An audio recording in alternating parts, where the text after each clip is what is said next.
Hello বন্ধুরা, কেমন আছো তোমরা? আশা করি সবাই ভালো আছো। দেখো তোমরা, আমাদের কুমিল্লাতে কত পানি হয়ে গেছে, পানির বন্যা হয়ে গেছে। দেখো, ইন্ডিয়ার তিস্তা নদীর পানি সব ছেড়ে দিছে। আমাদের এখানে অনেক বেশি পানি হয়ে গেছে। আমরা কি করব জানি না। যে যেদিকে ভাবতেছে সেদিকে চলে যেতেছে। এখনো কোনো মানুষ না মরে যায়নি, কিন্তু অনেক পানি বেশি হয়ে যাচ্ছে। তারপরে আমরা চলে যাচ্ছি যেদিকে পারি সেদিকে। তো আমাদের এখানে দেখেন কিছু ভাইয়েরা চলে যাচ্ছে বাইক নিয়ে।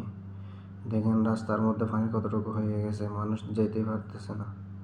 দেখেন আমাদের বাড়িঘরও ভেঙে যাইতেছে। অনেক কষ্ট করে বানাইছিলাম এই ঘরটি। দেখেন তিস্তা নদীর পানি, এই ইন্ডিয়ার বান হচ্ছে এটা। ইন্ডিয়াতে যেটা বান দিছিল ওই পানিগুলো এখন ছেড়ে দিছে। অনেক কষ্ট হচ্ছে আমাদের।